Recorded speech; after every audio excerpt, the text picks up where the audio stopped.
That was awesome. We're now going to go to Rebecca Bao, and then after Rebecca, we have Salim, which will be our last presenter, and then we'll go to the raffles.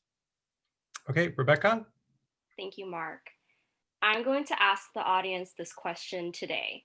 How many of you have texted and drove at least once in your life? And if you have, raise your hand.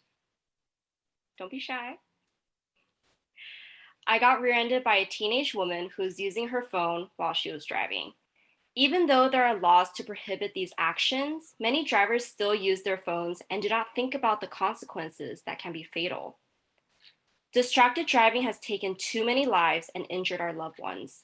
Edgar Cinder, a law firm, reported that nearly 390,000 injuries occur each year from accidents caused by texting while using your car. The problem of this sort of distraction still exists, and we cannot run away from this issue.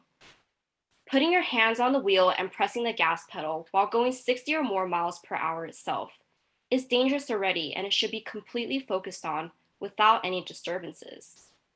Even when a driver is practicing safe driving, accidents are still prone to happen.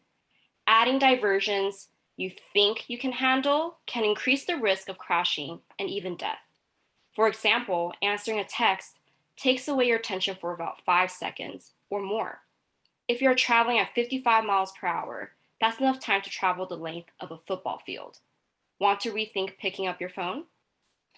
Distracted driving means the use of a motor vehicle while engaging in another activity, typically one that involves the use of a mobile phone or another electronic device. It can include eating, using GPS, texting, and using your phone. By not mentally, manually, and visually focusing on the road all at once, you are practicing a dangerous activity to you and others. Selfish, right? There are visual distractions, manual distractions, and mental distractions. Visual distractions involves the driver looking away from the roadway, looking at someone walking their dog on the sidewalk, checking yourself in the mirror, and so on. Who stares at a crash scene and then say, "Ooh, that looks bad. I hope they're okay," and then almost crash yourself because the car in front of you is doing the same thing as you and all of a sudden press the brakes out of nowhere? It is so easy to take your eyes off the road.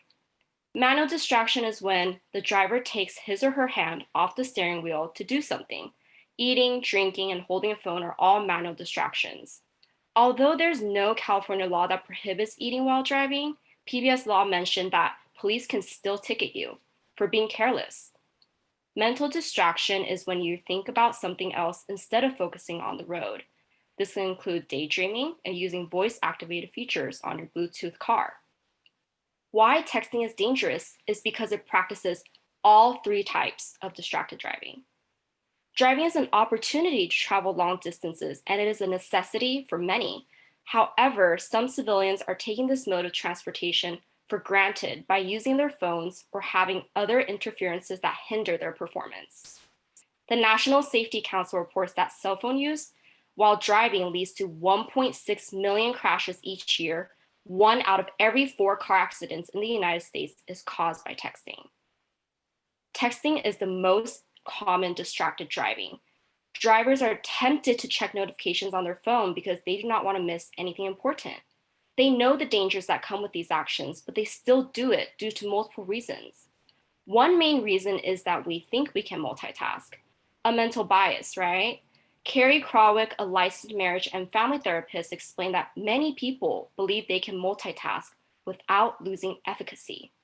Research shows that no one can give 100% of their attention to each task. The more tasks that are added on, the more their attention diminishes, but people believe that they are the exception. The cause is attitudinal because it is 100% in the driver's control to use their phone while driving or not. This can be resolved. There are solutions to texting and driving. The penalties should be much higher than a base fine of $20 for the first offense and $50 for the second. Not only should there be a higher fine, but there should also be more consequential penalties, such as revoking a license. Short-term solutions can be to put the phone out of sight while driving. There are apps to download that can automatically shut down the phone when the car is in motion. Another solution is to educate drivers. It is all about self-control and knowing that when you are using a cell phone, you are putting yourself and others at risk of death. Distracted driving needs to stop and should not be a concurring problem in our society when we know people can die from it. If the woman wasn't distracted, I wouldn't have gotten rear-ended in the first place. What will you do today if your phone rings in the car? Thank you.